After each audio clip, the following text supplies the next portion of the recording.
يا بنات بصوا بقى، احنا عند دعاء علشان عازمين قرايب ماما عندنا. يعني اول مره اصلا نعزمهم كلهم وكان المفروض يتعزموا عندي، بس احنا اول مره نعزم قرايب ماما كلهم عندنا. فهنجيبه لكم في الفيديو، هنحطهم لكم في الفيديو بقى والعزومه بتاع.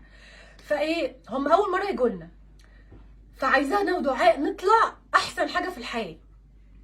فاختاروا معانا نلبس ايه.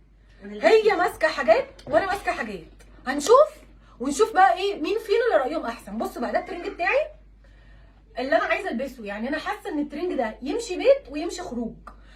تمام. عايزه اقول لكم الماتيريال بتاعته خطيره. على كوتشي، يمشي خروج ويمشي بيت. بنات قطيفه تقيل، قطيفه تقيل. لا الترنج خطير. بصوا عامل ازاي، الماتيريال بتاعته رهيبه بجد وحلو قوي وشكله شيك، وينفع تقعدي بيه قدام ضيوف، وينفع على كوتشي تخرجي بيه. بصوا ليه جيبين كده من هنا اهو، بصوا من تحت، شايفين الجمال؟ تحفه. يعني ده بالنسبه لي انا حبيته قوي، وماسكه فيه بايدي واسناني، وهي بقى بتقولي لا واحد تاني. يعني عجبني قوي لان الماتيريال بتاعته بجد، الماتيريال بتاعته خطيره. الاحمر احمر مزهزه، الكحلي كحلي. بنات السويت شيرت تقيل، وينفع تلبسيه على بنطلون جينز على فكره، وينفع تخرجي بيه عليه كله على بعضه كده. هي بقى عاجبها البيجامه دي.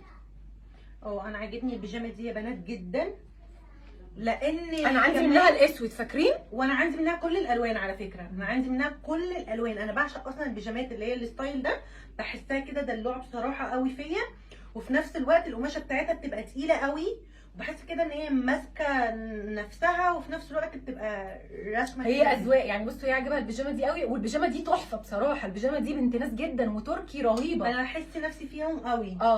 وانا عاجبني الترنج ده. بصوا هوريكم انا قطعه وهي قطعه كمان. بصوا بقى يا بنات، دي تاني قطعه كده. المفروض ان دي اسمها بطانيه او دفايه. عايزه اقول لكم دلوعه جدا بجد، القماش رهيب يا بنات. الترنجين اللي كنت لابساهم في الاول انا ودعاء قماشتهم خطيره، ودي قماشتها قطيفه ناعمه جدا. اول مره في حياتي اجيب لبس بيت شتاء ويطلع بالاجرام ده. طبعا انت بتلبسي تحتها ليجن، بس انا حبيت اوريها لكم كده على بنطلون الترنج. وانت ممكن تلبسي ليجن او ما تلبسيش اصلا، تقعدي بيها كده لوحدها في الشتاء. تحفه ودلوعه موت، ولونها تحفه، وفي منها الوان كتير قوي شكلها خرافه. بصوا بقى، ده الترنج التالت. ده اللي دعاء لبسته بقى. يعني عايزه اقول لكم ده دعاء خدته مني ولبسته. لونه تحفه، وبرده ينفع خروج وينفع بيت. خطير يا بنات، خطير. الترنج الاحمر والترنج ده والدفايه خطير بجد. هاجر عماد ابدعت بعتالي لبس خرافه زي الصوره اللي اخترتهم بالظبط. القماشه والماتيريال تجنن. بصوا الترنج عامل ازاي، بصوا لونه مزهزه ازاي، بصوا هو لونه بينك او كشمير، بصوا لونه مزهزه ويجنن ازاي. شفتوا الدفايه الحمراء شكلها عامل ازاي، دلوعه وبتلمع، القطيفه بتاعها بيلمع. بصوا لبست طبعا الدفايه الحمراء دي او البطانيه، لان هي عجبتني قوي. في منها الوان يا بنات، بس انا اللون ده عجبني قوي. انا جايبه لونين، جايبه ده وجايبه الزيتي. جبت من عند هاجر عماد البادي لوشن ده يا بنات. البادي لوشن ده بروايح كوكو شانيل وسي. بس عايزه اقول لكم خطير ولا اجدعها برفيوم. خطير وثابت وبيدي جسمك ترطيب ولمعه ما حصلتش. خطير. هما 3 مع بعض، وسعرهم رخيص جدا بس تحفه. جبته برده من عند هاجر عماد، هقول لكم اسمها تحت في الكومنتات. اهم 3 مع بعض، 212 كوكو شانيل.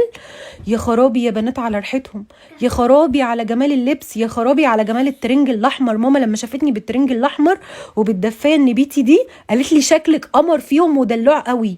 يا خرابي على جمالهم. انا لبست الترنج الاحمر ودعاء لبست الترنج الكشمير. وعايزه اقول لكم الدفايه دي بجد او البطانيه دي دلوعه قوي. عايزاكم تقولوا لي رايكم تحت في الكومنتات، وهقول لكم